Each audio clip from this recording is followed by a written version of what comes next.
থেকে ওঠার পর স্বপ্নের জগৎকে যেমন ঝাপসা মনে হয়, বাস্তবকে মনে হয় আসল সত্য। মৃত্যুর পর আপনার মনে হচ্ছে পুরো জীবনটাই যেন ছিল একটা স্বপ্ন, যা আপনি ঘুমন্ত অবস্থায় কাটিয়েছিলেন। ফেরেশতাদের সাথে অলৌকিক সব অভিজ্ঞতাগুলোর পর এখন আপনি ফিরে এসেছেন আপনার কবরে। আপনাকে মাটি দেয়া হয়ে গেছে।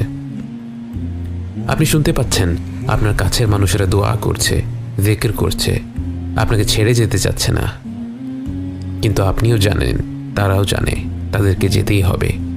প্রত্যেক মানুষকে তার ব্যক্তিগত পথ পাড়ি দিতেই হবে। কবরস্থান থেকে প্রস্থান করা শেষ মানুষটির পদধ্বনি আপনার কানে পৌঁছয়।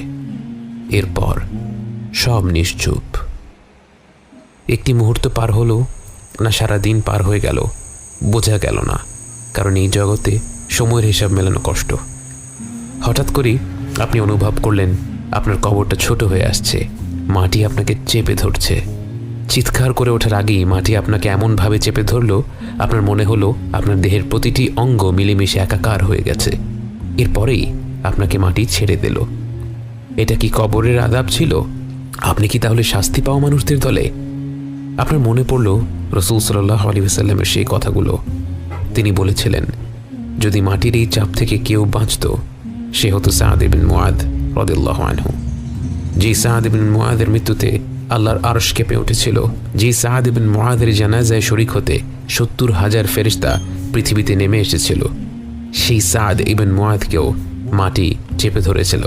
কারণ এটাই আল্লাহর হুকুম, আমরা মাটি থেকে এসেছি, আবার মাটিতেই মিশে যাব। এরপর আপনাকে উঠিয়ে বসানো হলো। দেখতে ভয়ঙ্কর দুজন ব্যক্তি আপনার সামনে উপস্থিত হলো। মুনকার আর নাকির কাউকে সান্ত্বনা দেয় না, তারা নম্রভাবে কথা বলে না। তাদের কর্তব্য একটাই, তারা আমাদের পরীক্ষা করবে। অজুহাত দেওয়ার কোনো সুযোগ নেই। তারা আপনাকে দেখে বলল, মান রব্বুক, তোমার রব কে? তাদের চেহারা দেখে আপনি ভেবেছিলেন আপনার গলা দিয়ে হয়তো কোনো শব্দই বের হবে না। কিন্তু যেই আল্লাহকে সারা জীবন বিশ্বাস করেছেন, যেই আল্লাহর আদেশ পালন করার সাধ্যমতো চেষ্টা করেছেন, যেই আল্লাহর অমান্য করার পর তার কাছেই ক্ষমা চেয়ে মাথা নত করেছেন, সেই আল্লাহর পরিচয় জানতে যাওয়ার পর আপনি কি করে চুপ থাকেন? আপনার ঠোঁট আর জিহ্বা যেন আপনার মস্তিষ্কের অপেক্ষা না করেই বলে উঠল, আমার রব আল্লাহ। এরপর তারা প্রশ্ন করল, ওয়ামা দীনুক, তোমার দিন কোনটা? আপনি বললেন, আমার দিন ইসলাম। অবশেষে তারা জিজ্ঞেস করল, তোমার কাছে যাকে পাঠানো হয়েছিল তার ব্যাপারে তুমি কি বলো? তার নাম উচ্চারণ করতে গিয়ে আপনার মুখে হাসি ফুটে গেল। আপনি বললেন, তিনি হচ্ছেন আল্লাহর বান্দা, তার প্রেরিত রাসূল। আমি সাক্ষ্য দিচ্ছি আল্লাহ ছাড়া কোনো মাবুদ নেই এবং মুহাম্মদ সাল্লাল্লাহু আলাইহি ওয়াসাল্লাম তার বান্দা এবং তার রাসূল। সাথে সাথেই তারা বলে উঠল, সাদাক্ত, তুমি সত্য বলেছ। এবং সাথে সাথে আপনার কবরটা প্রশস্ত হয়ে যেতে থাকে। দেখতে না দেখতেই আপনার কবরটি বিরাট আকৃতি ধারণ করে। এরপর আপনার সামনে একটি চিত্র তুলে ধরা হয়। এটা কি একটি ভিডিও, নাকি তার চেয়েও আধুনিক কোনো প্রযুক্তি, তা আপনার জানা নেই। সেটা নিয়ে ভাবারও সুযোগ নেই, কারণ আপনি হতভম্ব হয়ে দেখতে পেলেন সেখানে একটি ভয়ানক জায়গা দেখানো হচ্ছে, যেখানে চারিদিকে দাউ দাউ করে আগুন জ্বলছে এবং হিংস্র সব জীব কারো জন্য অপেক্ষা করছে। আপনাকে জানানো হলো এটাই আপনার গন্তব্য হয়ে যেত যদি আপনি আল্লাহর অমান্য করতেন, গাফেল হয়ে আপনার জীবন কাটিয়ে দিতেন।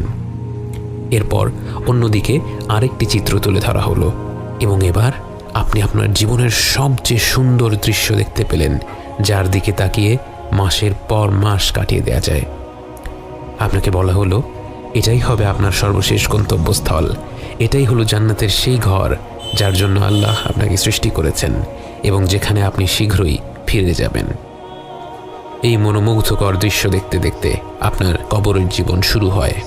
কোনো এক পর্যায়ে আপনার সাথে দেখা করতে আসবে আপনার আত্মীয় স্বজনেরা, যারা আপনাকে ছেড়ে অনেক আগে পরকালের পথ পাড়ি দিয়েছিলেন। একবার ভেবে দেখুন কতটা আন্তরিক হবে সেই মিলন। যেই মাকে, যেই বাবাকে, যেই নানা নানি, দাদা দাদিকে আপনি কবর দিয়েছিলেন বহু বছর আগে, বারজাখের জীবনে এসে তাদের সাথে আপনার সাক্ষাৎ হবে। তারা দুনিয়ার জীবনের খবর জানতে চাইবে, তারা আপনার সাথে গল্প করবে। গল্প করতে করতে আপনার এক বন্ধুর কথা উঠে যায়। তারা বলে, অমুক কেমন আছে? আপনি অবাক হয়ে যান। আপনি বলেন, অমুক তো আরও 3 বছর আগেই মারা গেছে, কেন তোমরা কি তার দেখা পাওনি? সবাই চুপ হয়ে যায়। সবাই বুঝতে পারে আপনার সেই বন্ধুটি ঈমান নিয়ে মৃত্যুবরণ করতে পারেনি, কবরের আযাব থেকে নিজেকে মুক্ত করতে পারেনি।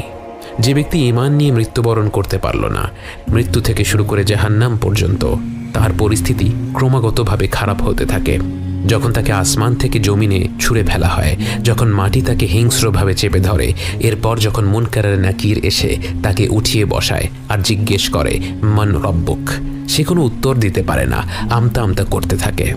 তাকে বলা হয় মা দীনুক, আবারও সে আমতা আমতা করতে থাকে, কোনো উত্তর দিতে পারে না। তাকে প্রশ্ন করা হয় রাসূল সাল্লাল্লাহু আলাইহি ওয়াসাল্লামকে নিয়ে, তার ব্যাপারে সে কি জানে। সে অনিশ্চিত হয়ে বলে আমি শুনেছিলাম লোকে এই বলতো। তখন মুনকার আর নাকির বলবে তুমি মিথ্যা বলেছ। তার মাথায় শক্ত লোহা দিয়ে এত জোরে আঘাত করা হবে যে তার চিৎকার শুনতে পাবে আশেপাশের প্রতিটি সৃষ্টি, শুধু মানুষ আর জিন ব্যতীত। এরপর তাকে জান্নাতের একটি দৃশ্য দেখানো হবে। তাকে বলা হবে এটাই তার গন্তব্য হতে পারত যদি সে আল্লাহর আহ্বানে সাড়া দিত। তারপর তাকে জাহান্নামের দৃশ্য দেখিয়ে বলা হবে সে নিজেই এই গন্তব্যটি নিজের জন্য বেছে নিয়েছে। জান্নাতে সে কি পেতে পারত আর জাহান্নামে তার জন্য কি অপেক্ষা করছে তা সরাসরি দেখার পর তার মনে এমন অকল্পনীয় অনুতাপ জন্ম নেয় যে আর কোনো শাস্তি না থাকলেও শুধু সেই অনুতাপটাই তার জন্য আযাব হিসেবে অসহনীয় হয়ে পড়ত। সেই গন্তব্য আপনার হয়নি। আপনি শুয়ে আছেন আপনার প্রশস্ত কবরে, জান্নাতের আলোয় আলোকিত, শুধুমাত্র আপনার রবের অসীম রহমতের কারণে। এই সুখময় আবাসে আপনি অপেক্ষা করতে থাকেন সেই দিনটির জন্য, যেদিন সবাইকে একটি ময়দানে একত্রিত করা হবে। কিন্তু আপাতত একটু বিশ্রাম নেওয়া যাক।